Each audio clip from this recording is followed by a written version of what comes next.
Hi everybody, it's Dandruff with your news cartridge for Tuesday, September 13th, 2016. Today begins with the retirement of longtime Blizzard employee Chris Metzen. He has been with the company since 1994 and helped create the worlds of Diablo, StarCraft, Warcraft. He personally created Soldier 76 for Overwatch, and he is the voice of Thrall.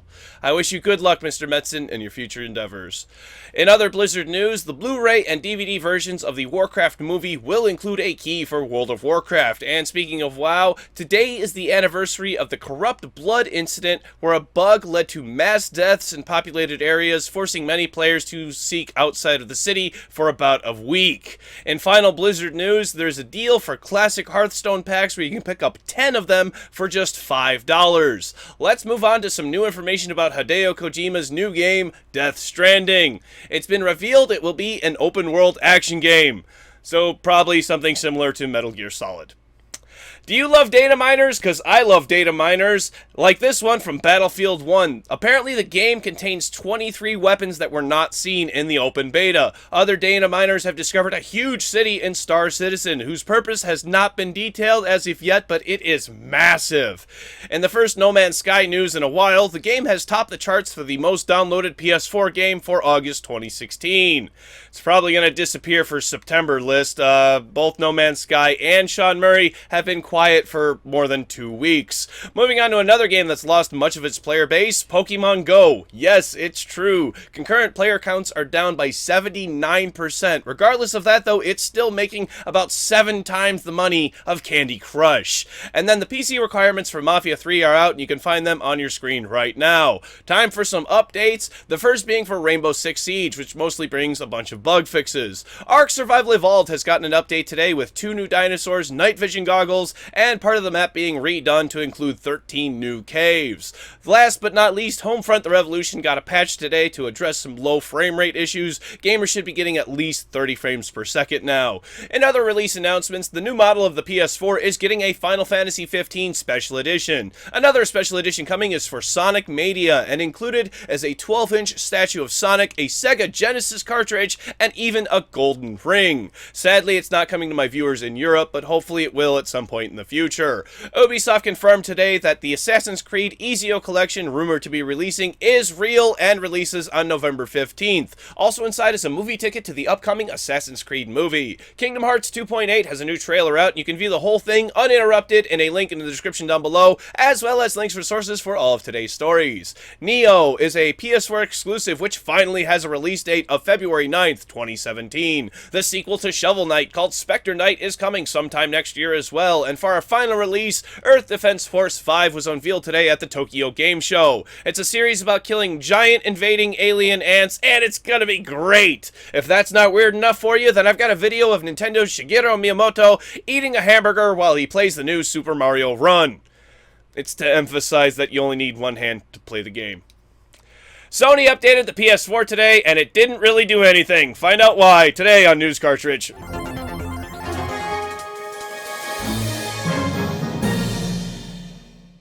Today begins with a massive overhaul to the Steam review system. Valve has made changes yet again to try to combat the terrible, terrible reviews that are slathered all over Steam, which are obviously bought and paid for positive reviews. It's been said for a while now on Steam, if a key was given to a user for free who makes a review for a particular game. Valve has cited that they are aware of at least 160 games that have an overwhelmingly number of positive reviews from free keys. The Steam approval rating will now not take into account reviews if keys were received from outside of Steam. This has some developers not happy with this, not because they were cheating the system, but because legitimate keys are given out all the time, like to Kickstarter backers and from other various websites like Humble Bundle, or when you receive a code with a piece of new PC hardware. To not have their review count does not seem fair to me, because I personally have gotten keys for free along with new PC hardware, and I can't fathom a reason why a review for that product would be any different. Especially keys received by Kickstarter backers, because they did pay for it, they just didn't receive it directly through Steam. This whole thing seems like it's done with good intentions, but Valve seems to have not thought it out all the way through. Let me know what you think of the new review layout in the comment section down below. Next up is a segment I'm calling Sony. What are you doing? Beginning with Sony once again reiterating graphical upgrades from previously released PS4 games will be free. This comes from a mistranslation from a Japanese member of Sony Interactive Entertainment. I really don't have a problem with this one, it's not their fault. But this one, I can't explain this. Rolled out to all PS4s today is support for HDR, or High Dynamic Range. It's a technology built into some 4K TVs that allows for greater color range and depth, allowing for much more accurate colors on a much wider color palette. Currently, no games support HDR, and none of the PS4 models, even the PS4 Pro coming out later this year, can't play 4K Blu-rays, a source of HDR content. So let's say Netflix supported HDR, which it doesn't, so you can't even do that. Well, in order for it to display HDR, you need an HDMI 2.0 port, and the current model of the PS4 only has HDMI 1.4. This cannot be patched in later, so Sony, what are you doing? It's now known that the PSVR demo disc for North America has 18 games on it, whereas the one releasing in Europe only has 8. Why are you doing this, Sony? I'm not done with this yet. Finally, Sony has announced Anywhere VR for the PlayStation VR, where you'll be able to interface your PSVR headset with your cell phone to take VR on the go. Now, all that sounds well and good until you realize you need to plug in the PSVR to an AC outlet in order to power the damn thing. So good luck with taking that on a public bus. Sony, what are you doing? I like you guys, but geez, you're making it really hard to be a PlayStation fan. In the quick spot today are more Red Dead rumors. Appearing for a short time on the PlayStation Store in Australia was Red Dead Revolver, the first game in the Red Dead series. It has since been taken down, but did carry the price of $22.95 Australian dollars, which is around 13 British pounds or 15 to 20 US dollars. It also carried the release date of September 13th. That being today, and obviously it's not out yet. It's really weird hearing all of these Red Dead rumors with Rockstar and everything. So far, all of them having gone nowhere. Stay tuned to News Cartridge for more Red Dead rumors. Finally today, and fans of my show know that I love to end on the goofiest thing that I can find, Squatchtendo is a VR video game studio started by Justin Roiland, the voice actor and one of the creators of Rick and Morty, a hit cartoon on Adult Swim. Well, the studio has announced its first game, and the entire thing is founded on a lie.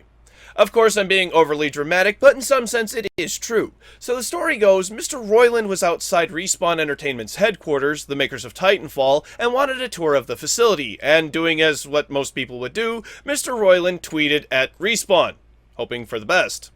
Well, somebody actually answered him. The person who answered, however, was William Pugh, the founder of the studio Crows, the makers of the Stanley Parable. Mr. Pugh greeted Mr. Roiland as an employee of Respawn, and then proceeded to take him inside Respawn's building, into the lobby, where Mr. Pugh spilled the beans. After admitting he didn't work for the company, but was a huge fan of Rick and Morty, the two decided to start a game together called Accounting. There's a link to the trailer down below. Please go check it out. It is great. Accounting is going to be free, released on the HTC Vive, and if you know Mr. Roiland's humor, then it's all over this. I can't wait to play it, hopefully when I get a Vive next year.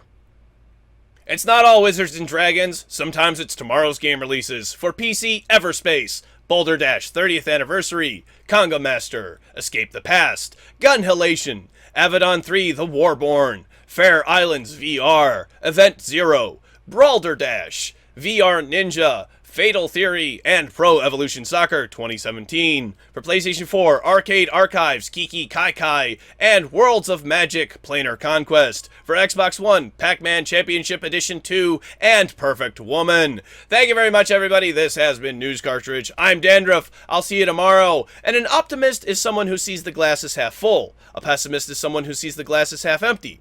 An engineer is someone who sees the glass as twice as big as it needs to be.